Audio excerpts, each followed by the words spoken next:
లొకేషన్కి పోయిందే ఇది.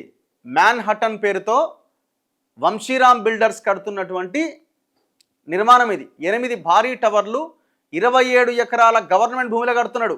చెరువును మొత్తం కబ్జా పెట్టిండు. కాజాగూడలో చెరువును మొత్తం కబ్జా పెట్టి సర్వే నెంబర్ 27 అనుకుంటా, సర్వే నెంబర్ 27, దాదాపు 27 ఎకరాల 18 గుంటల భూమి గవర్నమెంట్, ప్యూర్ గవర్నమెంట్ ల్యాండ్. మనం లొకేషన్కి వెళ్ళినాం.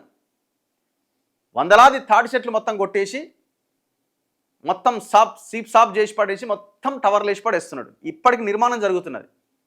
నవీన్ మిట్టల్ అనే దొంగ దుర్మార్గుడు ఈ మొత్తం వ్యవహారానికి కారకుడు. పోయిన గవర్నమెంట్ కేటీఆర్ సహకారంతో, ఇప్పుడు రేవంత్ రెడ్డి సహకారంతో చాలా ప్రశాంతంగా వ్యవహారం నడుస్తున్నది అక్కడ. మళ్ళీ పొద్దున్న లేస్తే మేము ఈ భూమి కాపాడుతాం, ఆ భూమి కాపాడుతాం, మళ్ళీ అన్నీ ఫేక్ మాటలే.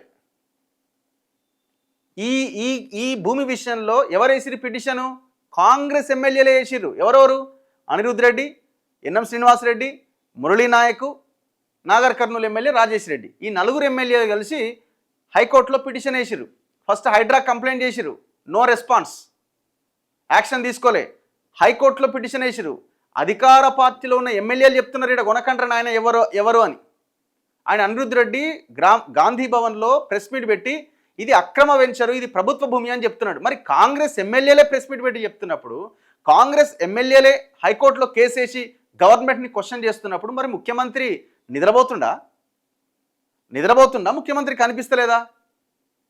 పొంగులేటి శ్రీనివాసరెడ్డి నిద్రపోతుండా? కనిపిస్తలేదా? ఏ మత్తులో ఉన్నారు మీరంతా? మేము అనడం ఒక ఎత్తు, ప్రజలు అనడం ఒక ఎత్తు. మీ అధికార పార్టీ కాంగ్రెస్ ఎమ్మెల్యేలు అడుగుతున్నారు రేవంత్ రెడ్డి ఇది అక్రమంగా కొల్లగొట్టిన భూమి అని.